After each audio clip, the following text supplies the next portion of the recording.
মহাপ্রভু যখন নদিয়াবাসীর নয়নের বাহির হলেন তখন দাঁড়ালেন। প্রভুর তখন সম্পূর্ণ সহজ জ্ঞান। দাঁড়িয়ে ঈষৎ হেসে শ্রী নিত্যানন্দকে জিজ্ঞাসা করলেন, শ্রীপাদ, আপনারা সঙ্গে পথের কি সম্বল এনেছেন বলুন। এতে শ্রী নিত্যানন্দ বললেন যে সম্বল কর্দব মাত্র নেই, সম্বলের মধ্যে দণ্ড, করোয়া আর কৌপিন বহির্বাস ও ছেঁড়া কাঁথা। নিতাই আরও বললেন, তোমার আজ্ঞা ব্যতীত সম্বল আনতে সাহস হবে কেন? প্রভু এতে অতি আনন্দিত হয়ে বললেন, সাধু সাধু, শ্রীকৃষ্ণ ত্রিজগৎ পালন করে থাকেন, আমাদেরও দুটি অন্ন দেবেন। আমরা কেন আহারের নিমিত্ত শুধু শুধু ভাবব? এরপর প্রভু গার্হস্থ্য কথা বলতে আর অবকাশ পেলেন না। এই কথা বলতে বলতে শ্রী নীলাচলচন্দ্রে তার চিত্ত আবিষ্ট হল। ক্রমে বাহ্য জগতের সাথে তার সম্বন্ধ যেতে লাগল। কখনো দ্রুতগমন, কখনো ধীর গমন, কখনো হাসি, কখনো ক্রন্দন, কখনো ঊর্ধ্বমুখে দৃষ্টি, কখনো বা ঘোর মূর্ছা। মাঝে মাঝে বলছেন, শ্রী নীলাচলচন্দ্র, আমাকে দেখা দাও। কখনো বা হা নীলাচলচন্দ্র বলে ভূমিতে অচেতন হয়ে পড়ছেন। কখনো বা ভক্ত গানের সাথে বলছেন, জগন্নাথ আর কত দূরে। প্রভু এই রঙ্গ করতে করতে চলেছেন।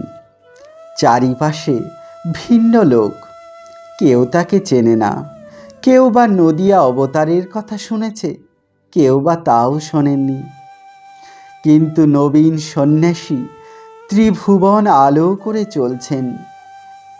লোকে তাকে চেনে না বলে তিনি যে গুপ্ত হয়ে চলছেন তা নয়। প্রভুর সেই সুন্দর মূর্তি, কচি বয়স, অরুণ আয়ত লোচন, সেই অবিশ্রান্ত প্রেমধারা, শ্রীমুখে হরে কৃষ্ণ ধ্বনি, সেই প্রেমে ঢলো ঢলো মরাল গতি। যে দেখছে সেই ভাবছে যে এ বস্তুটি এ জগতের নয়, গোলক হতে নিশ্চয়ই জীবের ভাগ্যে উদয় হয়েছেন। আবার তারা যখন দেখছেন যে নবীন পুরুষের সোনার অঙ্গ ধুলায় ধূসরিত, পরিধান কৌপিন ও অঙ্গে ছেঁড়া কাঁথা, তখন তারা করুণ রসে উন্মাদ হয়ে প্রাণ গেল রে বলে চিৎকার করে রোদন করছেন। সঙ্গে ভিত্ত গোবিন্দ ব্যতীত সকলেই সমান বয়সী, সকলের বড় নিতাই চাঁদ। তিনি ঊর্ধ্ব সংখ্যা ৩০-৩২ বছর বয়স্ক। সকলেই উদাসীন, ঘোর বৈরাগী, সকলেই তেজস্কর ও প্রেমভক্তিতে অলঙ্কৃত, সকলেই নবীন বয়সী ও মনোহর। প্রভু এই সমুদয় সাঙ্গপাঙ্গ নিয়ে জীব উদ্ধার করতে চললেন। ঢলিয়া ঢলিয়া চলে হরি বলে গোরা রায়, সাঙ্গপাঙ্গ সঙ্গে করে মাঝখানে গৌরাঙ্গ রায়। শান্তিপুরে প্রভু ভক্তগণ ও জননীকে দুঃখ দেবেন না বলে সন্ন্যাসের নিয়ম প্রায় ছেড়েছিলেন। এখন পথে এসে একেবারে সমুদয় ধরলেন, এমনকি ঘোর কঠোর আরম্ভ করলেন। এরূপ কঠোরতা জগতে কেউ কখনো করতে পারেনি। প্রভু মৃত্তিকায় শয়ন, উপাধান বাম হাত, বৃক্ষতলে বাস, আহার নাম মাত্র, তাও বিনা উপকরণে। আর উপকরণের প্রয়োজনই বা কি? প্রভু নাসিকার দ্বারা ভোজন আরম্ভ করলেন। নাসিকার দ্বারা ভোজনে আর কয়টি অন্ন উদরে যায়? এরূপ ভোজন করার তাৎপর্য এই যে, জিহ্বায় অন্ন স্পর্শ করলে কোনো একটি ইন্দ্রিয় সুখ অনুভব হবে। তিনি সন্ন্যাসী, তাই তাও করবেন না। ভক্তগণ এতে মর্মাহত হলেন, কিন্তু তারা কি করবেন? তারা যে সেখানে আছেন কি না আছেন প্রভুর সে জ্ঞান পর্যন্ত নেই। তাদের কথা আর কি শুনবেন? প্রভু কেবল একভাবে বিভোর। তিনি মুহুর্মুহু কেবল এই বলে চলেছেন যে, হে নীলাচল চন্দ্র, আমাকে দর্শন দাও, শ্রী জগন্নাথ চরণে স্থান দাও। দাস্যভাবে মগ্ন হয়ে প্রভু সমুদয় ভুলেছেন। নদিয়া নদিয়াবাসী, মা, প্রিয়া ও সঙ্গীগণ। এই রূপে এই নবীন বৈরাগীগণ মধ্যস্থানে তাদের প্রাণেশ্বরকে নিয়ে আটিসারা গ্রামে উপস্থিত হলেন। এখানে শ্রী অনন্ত পণ্ডিত প্রভুকে দর্শন মাত্র আত্মসমর্পণ করলেন, আর প্রেম ভক্তি পেয়ে আনন্দে বিহ্বল হলেন। সারা নিশি সেখানে বসে সকলে কীর্তন আনন্দ অনুভব করলেন। সঙ্গে মুকুন্দ আছেন, তিনি কৃষ্ণের গায়ন, অতএব কীর্তনের অপ্রতুলতা নেই। এই রূপে গঙ্গার তীরে তীরে সকলে ছত্রভোগে উপস্থিত হলেন। এই ছত্রভোগ শ্রী গঙ্গার দক্ষিণ সীমা। শ্রী গঙ্গা এই পর্যন্ত এসে শতমুখী হয়ে সমুদ্রে প্রবেশ করেছেন। এই ছত্রভোগ তীর্থ এখন ডায়মন্ড হারবার সাব ডিভিশনে মথুরাপুর থানা খাড়ি গ্রামে অবস্থিত। এই স্থান জয়নগর মজিলপুর হতে আন্দাজ 3 ক্রোশ ব্যবধান। এই ছত্রভোগ শ্রী গঙ্গার তখনকার শেষ সীমা বলে একটি লক্ষ্মী সম্পন্ন নগর ছিল। এটা এক পীঠস্থান বলে তান্ত্রিকগণের মান্যস্থান। এখানে শ্রী বিষ্ণুমূর্তি ছিলেন এবং অম্বুলিম্ব ঘাটে জলমগ্ন শিব আছেন। সুতরাং এই ছত্রভোগ বৈষ্ণব শাক্তগণের তীর্থস্থান। প্রভু গঙ্গার কূলে কূলে আসছেন, অনেক পবিত্র স্থান দর্শন করেছেন। প্রথম এই তীর্থ দেখে প্রভু আহ্লাদে বিহ্বল হলেন। তখন হুঙ্কার করে সেই অম্বুলিম্ব ঘাটে ঝম্প দিলেন। তার সাথে তার ভক্তগণও ঝাঁপ দিলেন। প্রভু মহানন্দে সেই ঘাটে নানাবিধ জলক্রীড়া করতে লাগলেন। তারপর জলক্রীড়া করে তীরে উঠলেন। গোবিন্দ প্রভুকে শুষ্ক বহির্বাস পরিধান করতে দিলেন, কিন্তু তার নয়ন দিয়ে শতমুখে আনন্দ ধারা পড়ছে, কাজেই কৌপিন বহির্বাস একেবারে ভিজে গেল। গোবিন্দ তাতে অন্য কৌপিন বহির্বাস দিলেন, তারও তখন সেই দশা হল। সহস্র লোকে প্রভুর শ্রী অঙ্গ ও এই অদ্ভুত প্রেমধারা ও নানাবিধ ভাব দর্শন করছেন ও গগন কম্পিত করে মহাহরিধ্বনি করছেন। এই কলরব শুনে সেখানে রামচন্দ্র খান আসলেন। ছত্রভোগ গৌড় রাজ্যের শেষ সীমা। এই গৌড় রাজ্য মুসলিম নবাব হোসেন শাহর অধীন। গৌড়ের এই দক্ষিণ ভাগের অধিকারী রাজা রামচন্দ্র খান। ছত্রভোগের ওপার উড়িষ্যা রাজার অধীন, তার নাম প্রতাপ রুদ্র। তিনি ক্ষত্রিয় মহাযোদ্ধা। মুসলমানগণ তার সাথে পেরে উঠত না। তখন এই দুই রাজ্যে মহাবিবাদ চলছে। সুতরাং ছত্রভোগ পার হয়ে কোনো গৌড়িয়ার উড়িষ্যা যাওয়ার অধিকার ছিল না। এই রামচন্দ্র খান হোসেন শাহর অধীন অধিকারী। হোসেন শাহর নামে গৌড়ের দক্ষিণ দেশ তিনি শাসন করতেন। রামচন্দ্র খান কলরব শুনে সন্ন্যাসীকে দেখতে আসলেন। মনে অত্যন্ত অভিমান, তিনি রাজা। সেই অভিমানে দোলায় চড়ে আসছেন। কিন্তু প্রভুকে দর্শন করবা মাত্র তার চক্ষু স্থির হল। অমনি তখন ভয়ে দোলা হতে নামলেন। নেমে একেবারে গিয়ে প্রভুর পদতলে পড়লেন। প্রভুর তেজ দেখে রামচন্দ্র খানের প্রথমে ভয় হয়, আর ভয়ে হৃদয়ের দম্ভ অন্তর্হিত হয়। এখন প্রভুর চরণ স্পর্শে কারুণ্য রসের উদয় হল।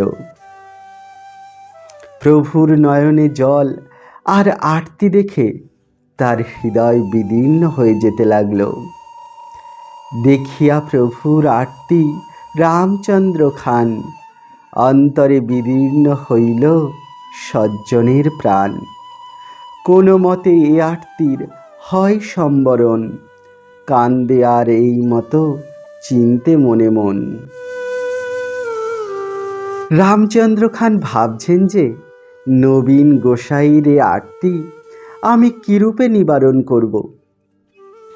আবার ভক্তগণ ভাবছেন যে রামচন্দ্র খানের এখানে এখন আগমন, এটাও প্রভুর কোনো লীলা খেলা হবে।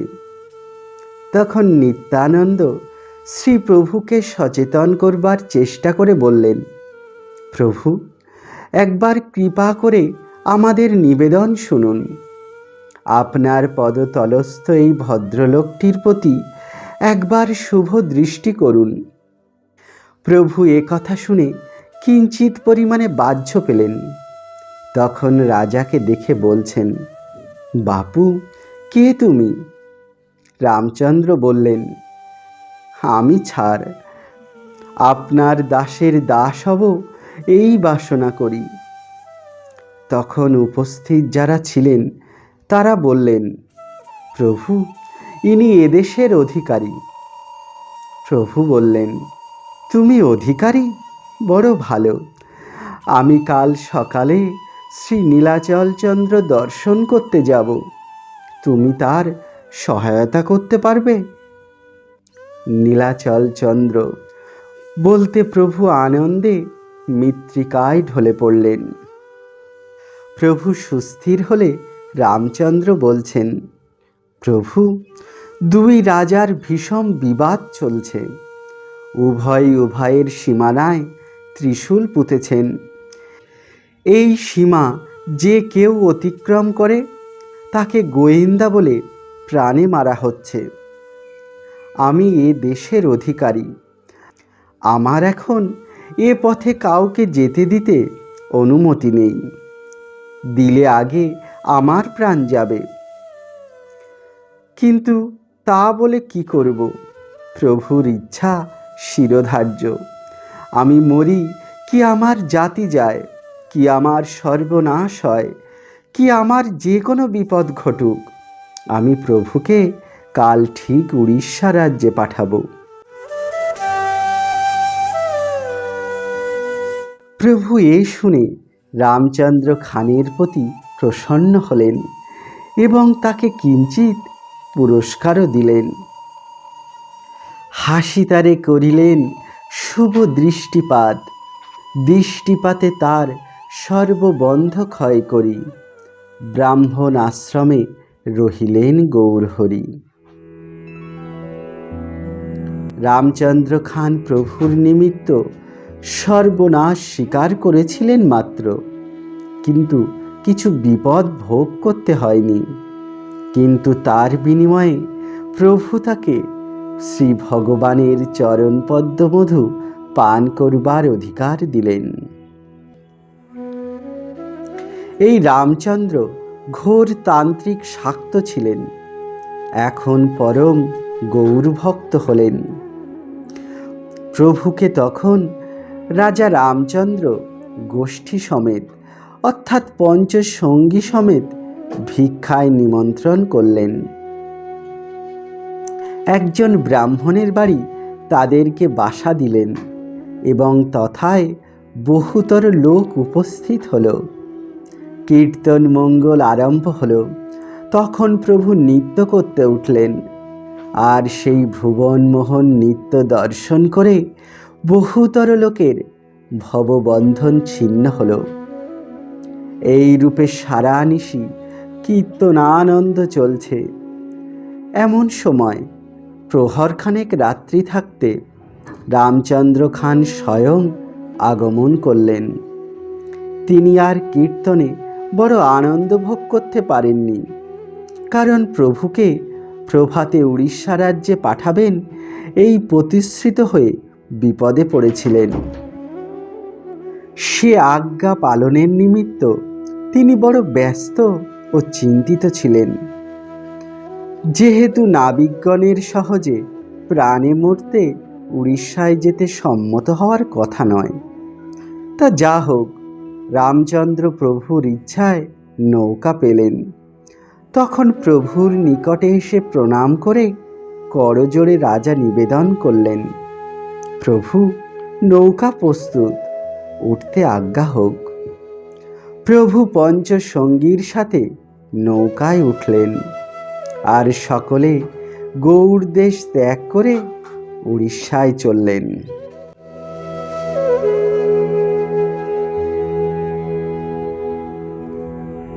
নৌকায় উঠে প্রভুর বড় আনন্দ হলো, যেন জগন্নাথে এসেছেন। নৌকায় উঠে নৃত্য করতে লাগলেন। নাবিকগণের ইচ্ছা চুপি চুপি যায়, গিয়ে প্রভুকে উড়িষ্যা রাজ্যে নামিয়ে দেশে পুনরায় পলায়ন করে।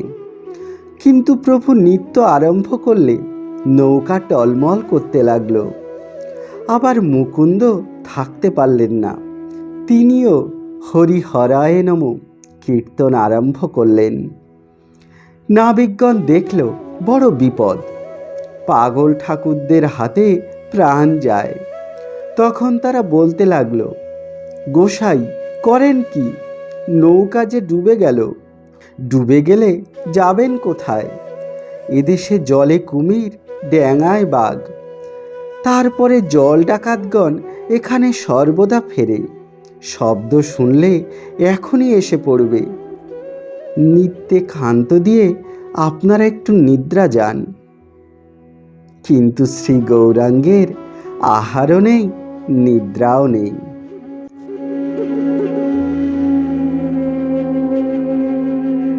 ভক্তগণ যদিও প্রভুকে স্বয়ং ভগবান বলেই জানেন, কিন্তু জীব ধর্মবশত সে কথা তারা সর্বদা মনে রাখতে পারেন না। কাজেই নাবিকগণের এই কথায় তারা কেউ কেউ ভয় পেলেন। মুকুন্দ চুপ করলেন, আর প্রভু যাতে স্থির হয়ে বসেন তার জোগাড় করতে লাগলেন। প্রভু শুনলেন যে সকলের ইচ্ছা তিনি নিত্যে ক্ষান্ত দেন। তখন বলছেন, তোমরা ভয় পাচ্ছ? ওই দেখো, শ্রীকৃষ্ণের চক্র মস্তকে ঘুরছে, ঘুরে ভক্তগণকে রক্ষা করছেন। এই কথা শুনে ভক্তগণের আবার মনে হলো যে প্রভু বস্তু কি। তখন তারাও প্রভুকে না থামিয়ে নিজেরা কীর্তনে যোগ দিলেন।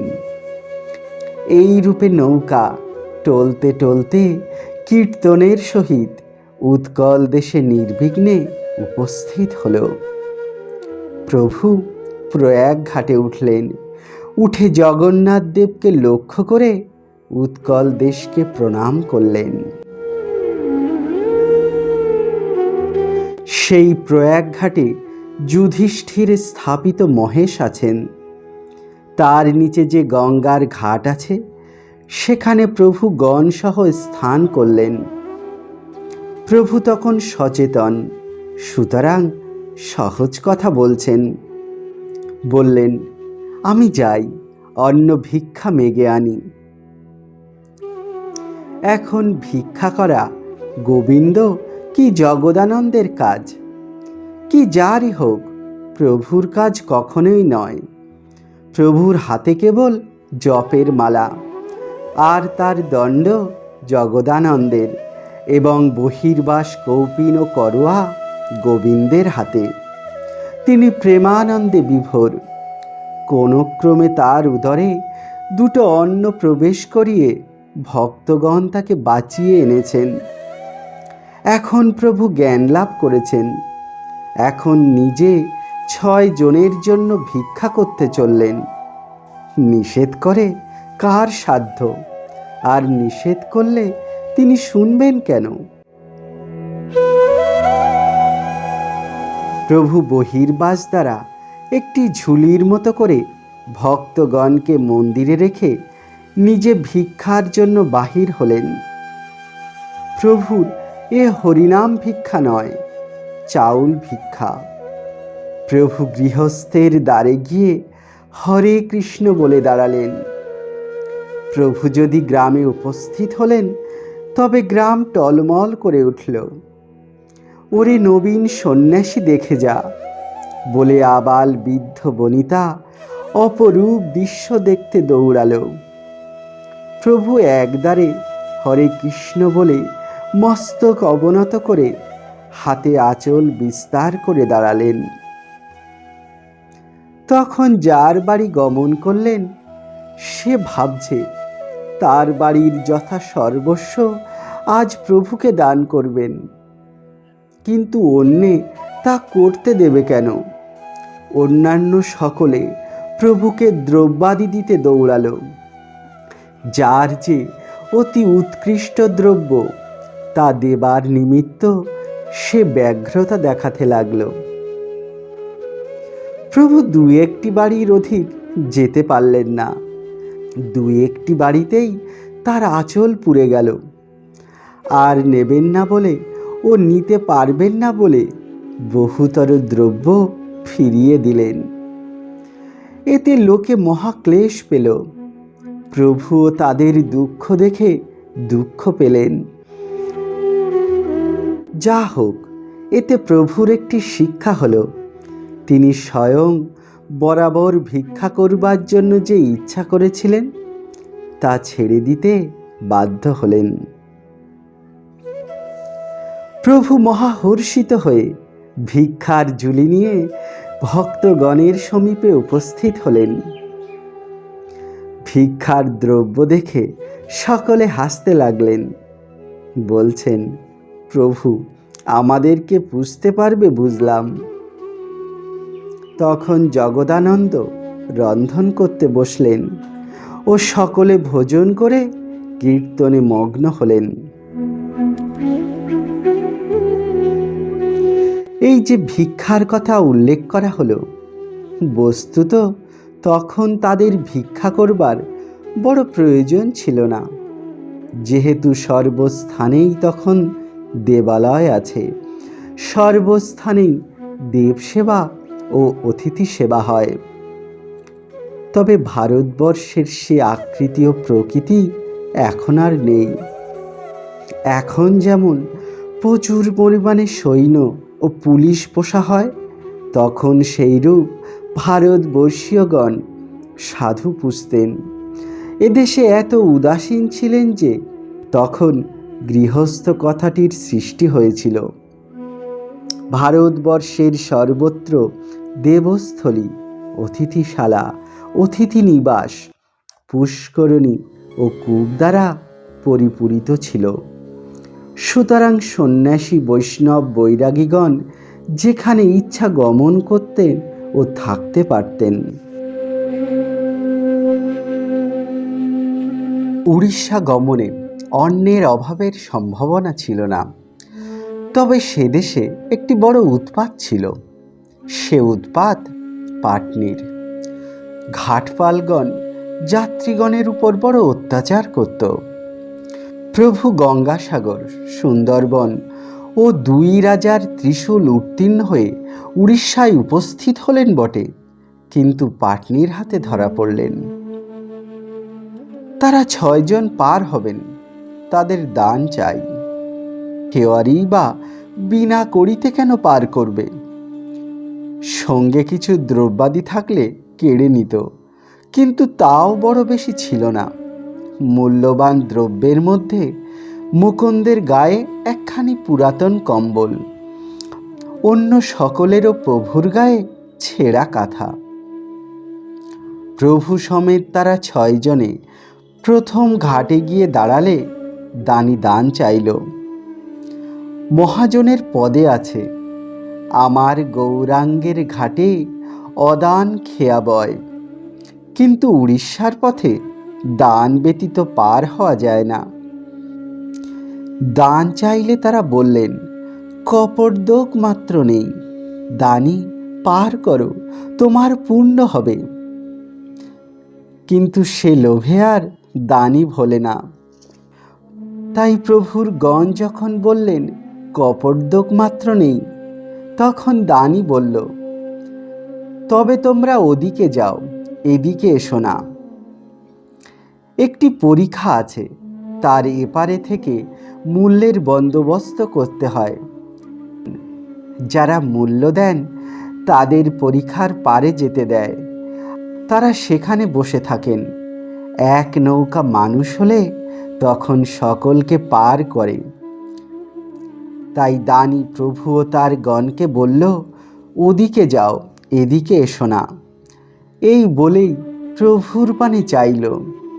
তখন তার তেজ দেখে তিনি ভয় পেলেন, ভাবছেন এই সন্ন্যাসীর কাছে দান নেওয়া যাবে না। এই ভেবে বললেন, ঠাকুর তুমি এসো, তোমার দান লাগবে না। আর তোমার কজন আছে বলো, তাদেরকেও নিয়ে আসো। প্রভু বললেই বলতে পারতেন যে আমার সাথে এই 5 জন, আর এ বললে সকলে পার হতে পারতেন। কিন্তু প্রভু রসিক শেখর, তা বললেন না। প্রভু বললেন, দানি আমি একা, ত্রিজগতে আমার কেউ নেই, আমিও কারো নই। এই কথা বললে দানি প্রভুকে পরীক্ষার মধ্যে আসতে দিল, কিন্তু প্রভুর সাথীগণকে আসতে দিল না। প্রভু অনায়াসে পরীক্ষার মধ্যে আসলেন, এসে ঘাটের ধারে বসলেন। বসে 2 জানুর মধ্যে মস্তক রেখে, জগন্নাথ আমাকে দর্শন দাও বলে রোদন করতে লাগলেন। ভক্তগণ প্রভুর ভাব দেখে প্রথমে হাসতে লাগলেন, পরে অনতি বিলম্বেই চিন্তা সাগরে ডুবলেন। প্রভু মুখে একটা কথা বললেই দানি তাদেরকে ছেড়ে দিত, তা কেন বললেন না? তবে কি প্রভু সত্যই তাদেরকে ফেলে যাবেন? এখন ওপারে গেলেই প্রভু হাত ছাড়া হবেন, আর তা হলে কোন দেশে কোন ছন্দে যে চলে যাবেন তার ঠিকানা পাওয়া যাবে না। কিন্তু প্রভু ফেলে যাবেন কেন? তারা ভাবছেন তারও কারণ আছে। তারা দিবানিশি প্রভুকে ঘিরে থাকেন, প্রভুকে তার মনোমতো কাজ করতে দেন না। শুতে বলেন, ভোজন করতে বলেন, বিশ্রাম করতে বলেন। প্রভু মাঝে মাঝেই এইরূপ ভাবের 2-1টি বিরক্তিকর কথাও বলেন। তার উপরে প্রভুর বিচিত্র গতি, তার মন তিনিই জানেন। কি জানি সত্যিই যদি তার এরূপ ইচ্ছা হয়ে থাকে যে ভক্তগণকে পরিত্যাগ করে যাবেন। এই সব ভেবে যদিও প্রভু অতি অল্প দূরে তাদের নয়নের আয়ত্তের মধ্যে বসে, তথাপি তারা চিন্তায় ভুবন অন্ধকার দেখতে লাগলেন। কি করবেন কিছুই স্থির করতে পারলেন না। দানি তাদেরকে বলল, তোমরা তো গোসাইর লোক নও, অতএব করি দাও, দিলেই তোমাদের পার করে দেব। এই কথা বলে তাদেরকে পরীক্ষার বাইরে রেখে প্রভুকে পার করতে চলল। দেখে প্রভু, জগন্নাথ আমাকে দর্শন দাও বলেই স্ত্রীলোকে যেমন বিনিয়ে বিনিয়ে কাঁদে, সেইরূপ করুণ স্বরে জানুর মধ্যে মস্তক রেখে রোদন করছেন। সে স্বর শুনে নিঠুর দানির হৃদয় দ্রবীভূত হলো। তখন দানি ইনি কে ও কি ব্যাপার জানবার জন্য স্বভাবত উৎসুক হলো। আর সেই জন্যেই শ্রী নিত্যানন্দ প্রভৃতি ভক্তের নিকট আবার আসলো। বলছেন, গোসাই, ইনি কে? এত কাঁদেন কেন? মানুষের এত নয়ন জল তো কখনো দেখিনি, এমন ক্রন্দনও তো কখনো শুনিনি। তোমরা কি সত্যই ওই ঠাকুরের লোক? তখন শ্রী নিত্যানন্দ বললেন, তুমি কি শোনোনি? উনি নবদ্বীপের অবতার, স্বয়ং ভগবান। এখন সন্ন্যাসী হয়ে জীব উদ্ধারের জন্য নীলাচলে চলছেন। আমরা ওকে রক্ষণাবেক্ষণ করে নিয়ে যাচ্ছি। এই বলেই সকলে রোদন করে উঠলেন। তখন দানিও সেই সঙ্গে রোদন করতে লাগল ও শ্রীপাদ ও অন্যান্য সকল ভক্তগণকে যত্ন করে পরিখার মধ্যে নিয়ে গেল। দানি প্রভুর চরণে পড়ে এবার বলল, কোটি জন্মের পুণ্য ফলে আজ তোমার চরণ দেখলাম। তখনই দানির সমুদয় বন্ধন মোচন হলো, আর সকলে প্রভুকে ঘিরে হরি হরি বলে নৌকায় উঠে পার হলেন।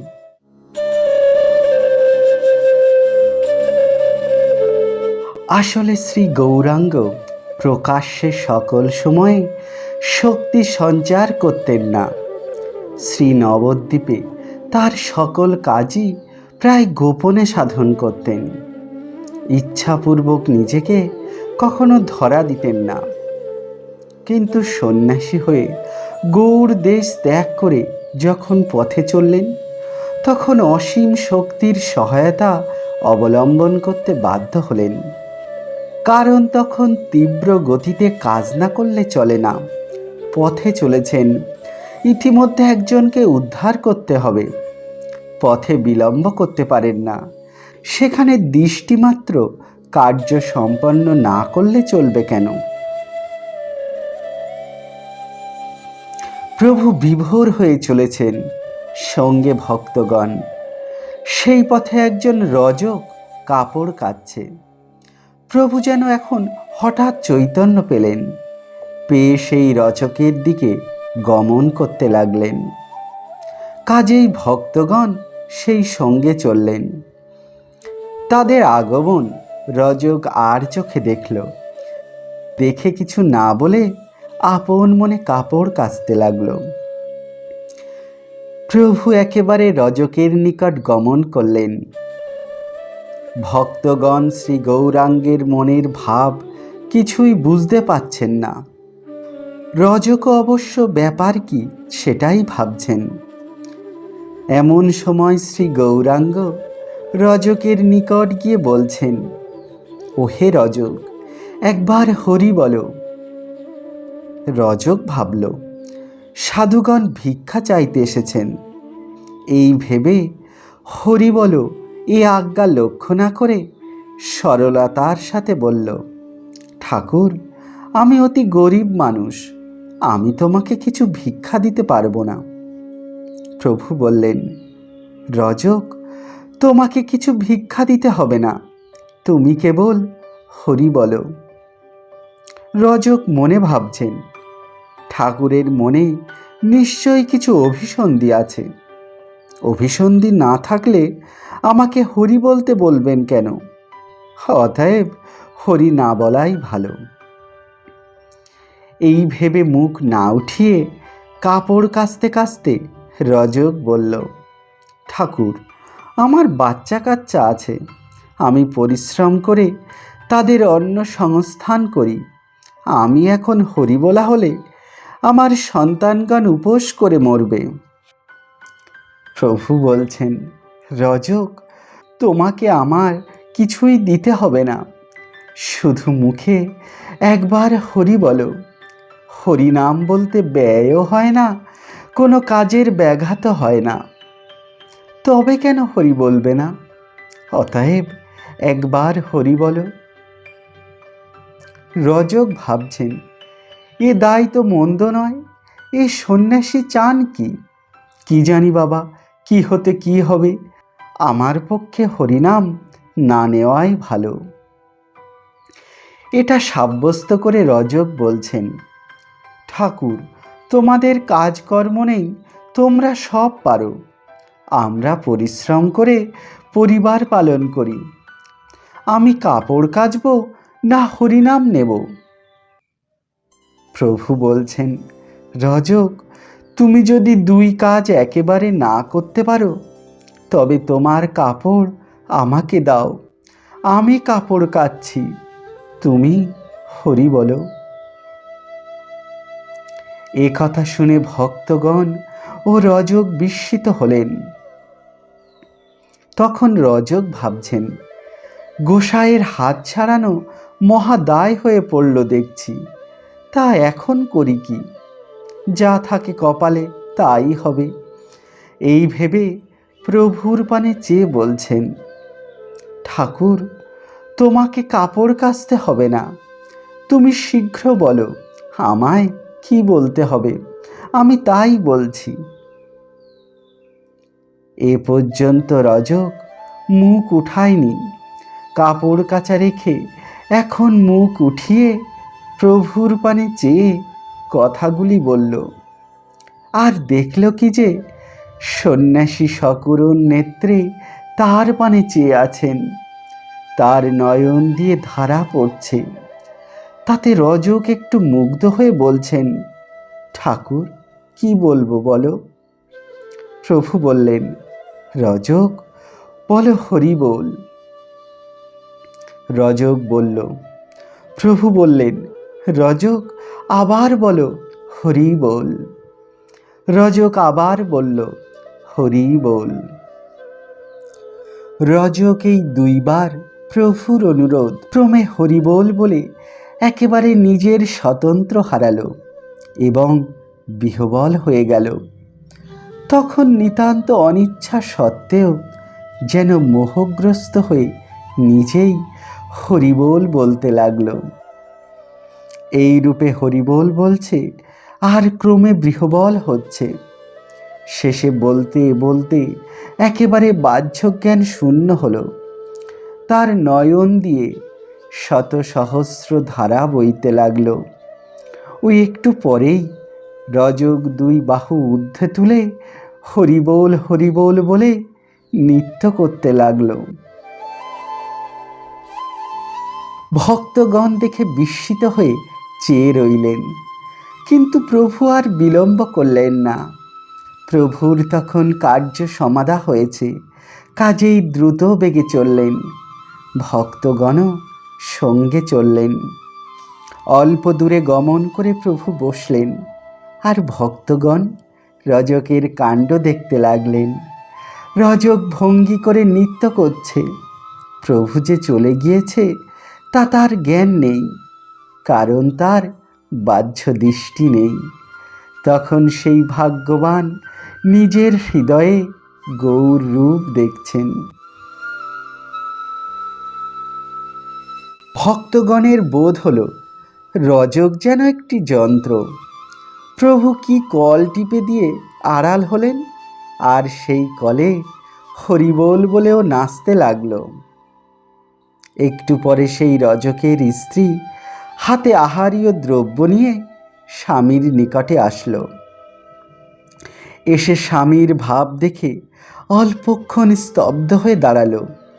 পরে কিছু না বুঝতে পেরে হেসে উড়িয়ে দেওয়ার ছলে বলতে লাগলো, ও আবার কি, তুমি আবার নাচতে শিখলে কবে?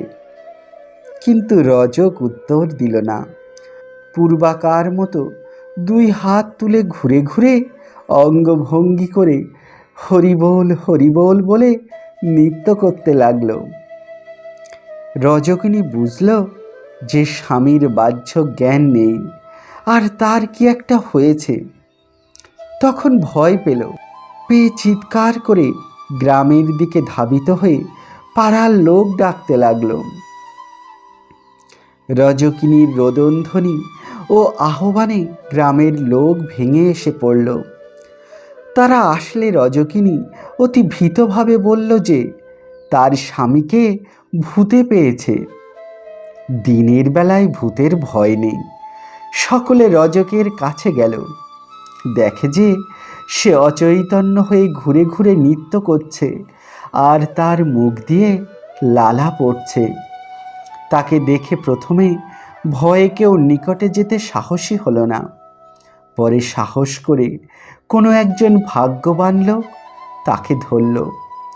এতে রজকের অর্ধবাহ্যজ্ঞান হলো। তখন রজক আনন্দে তাকে আলিঙ্গন করলেন। সেই ব্যক্তিটি আলিঙ্গন পেয়ে হরিবোল বলে নৃত্য করে উঠল। তখন এই দুইজনে নৃত্য আরম্ভ করলেন। এই রূপে ক্রমে ক্রমে সেই মহাবায়ু জনে জনে ধরল। এমনকি রজকিনীও সেই মদে উন্মত্ত হলেন। জয় নিতাই, জয় গৌর হরি।